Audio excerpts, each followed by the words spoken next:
Praise the Lord. இயேசு கிறிஸ்துவின் அன்பின் வாழ்த்துதல் உங்கள் அனைவருக்கும் தெரியப்படுத்துகிறேன். இன்று நம் ஆண்டவராகிய இரட்சகர் இயேசு கிறிஸ்து நம்மோடு என்ன பேசுகிறார் என்று நாம் பார்க்க போகிறோம்.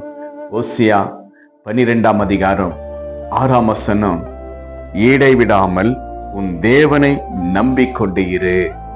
ஆம் பிரியமான தேவச்சனமே, நாம் தேவனை முழு உள்ளத்தோடு எல்லா சூழ்நிலைகள் மத்தியிலும் நம்ம நம்பிக்கொண்டு இருக்கும் பொழுது கர்த்தர் நம்மளை விடுவிக்கிற நல்ல ஒரு தேவனாய் நமக்குள்ள காணப்படுகிறார்.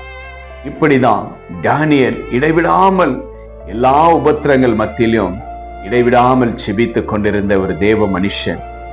தானியேலுக்கு ஒரு பெரிய ஒரு ஆபத்து நேரிடுது.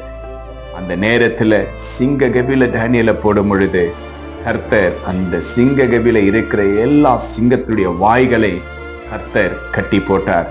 இன்றைக்கு பிரியமான தேவச்சனமே, விசுவாசத்துல வாழ்ந்திருக்கிற தேவ பிள்ளைகளே, உங்க வாழ்க்கையிலும் அநேக போராட்டங்கள், அநேக வியாதிகள், அநேக துன்பங்கள், அநேக சத்துருகள், அநேக போராட்டத்தோடு நீங்க வாழ்ந்து கொண்டிருக்கலாம்.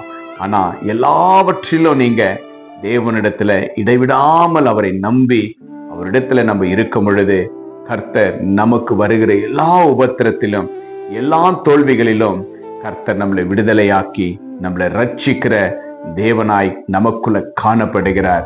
இதை விசுவாசத்தோடு தேவ பிள்ளைகளை, உனக்காக எனக்காக நம் ஆண்டவராகிய இரட்சகர் இயேசு கிறிஸ்து எல்லா நன்மையும் நமக்கு செய்வார். நம்முடைய எல்லா உபத்திரத்திலையும் கர்த்தர் நம்மோடு கூட இருப்பார் என்று விசுவாசிங்க.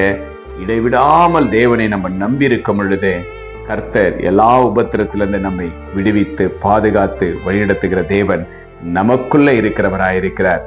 ஆண்டவர் உங்களை பார்த்து சொல்றார், எல்லா நேரங்களிலும் என்னை நோக்கி நீ பார், என்னை நீ நம்பி இரு மகனே மகளே, நான் உன்னோடு கூட இருந்து பெரிய காரியத்தை செய்வேன் என்று ஆண்டவர் உங்களை பார்த்து சொல்லக்கூடிய ஒரு வார்த்தையா இருக்கிறது.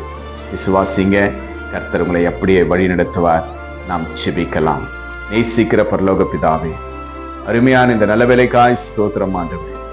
அப்பா, இடைவிடாமல் தேவனாகிய கர்த்தரை நீங்க நம்பி கொண்டிருங்கள் என்று சொன்னீங்க அப்பா. இதோ ராஜா ஆண்டவரே, அநேக போராட்டங்கள் அப்பா, அநேக வியாதிகள், அநேக தொல்லைகள், அநேக சத்துருக்கள் எல்லாம் எழும்பினாலும் ஆண்டவரே, இடைவிடாமல் ஆண்டவரே உம்மை நம்பி நாங்கள் வாழுவோம் என்று உம்முடைய பிள்ளைகள் விசுவாசிக்கிற ஒவ்வொரு பிள்ளைகளுடைய வாழ்க்கையிலும் ஆண்டவரே நீங்க ஒரு நல்ல ஆசீர்வாதத்தை கொடுங்கப்பா. எல்லாவற்றையும் நீங்கள் சந்தித்து பிள்ளைகளுடைய தேவைகள், எதிர்காலத்தை நீங்கள் ஆசீர்வதித்து நீங்க வழிநடத்தும்படி உடைய கரத்துல ஒப்பு கொடுக்கிறேன் இசப்பா. அநேக காரியத்தை குறித்து அழுது கொண்டிருக்கலாம், அநேக காரியத்தை குறித்து வேதனைப்படுத்தி கொண்டிருக்கலாம், அநேக தேவையை குறித்து ஆண்டு வேதனைப்படுத்தி கொண்டிருக்கலாம். இது நடக்குமா நடக்காதா என்று கலங்கியிருக்கிற ஒவ்வொரு தேவ பிள்ளைகளுடைய வாழ்க்கையிலும் ஆண்டவரே இடைவிடாமல் ஆண்டவரை நம்பி இருக்கிற ஒவ்வொரு பிள்ளைகளுக்கும் நீங்கள் ஆசீர்வாதத்தை கொடுத்து ரட்சிக்கிற தேவனாய் காணப்படுகிறீங்கப்பா. அப்படியா செய்ய வல்லவராய் இருப்பதற்காய் ஸ்தோத்திரம் கர்த்தாவே. இந்த ஜெபத்தை கேட்டீங்க, வார்த்தை கேட்ட ஒவ்வொரு ஆண்டவரை விசுவாசிக்கிற ஒவ்வொரு பிள்ளைகளையும் நீங்கள் ஆசீர்வதித்து பலப்படுத்துங்க. இயேசு கிறிஸ்துவின் நாமத்தினால ஜெபிக்கிறேன் நல்ல பிதாவே, ஆமேன் ஆமேன். விசுவாசிங்க, இடைவிடாமல் கர்த்தர் மேல பற்றுதலா விசுவாசிங்க. கர்த்தர் உங்களை ஆசீர்வதிப்பார். Jesus with you. Jesus loves you. God bless you.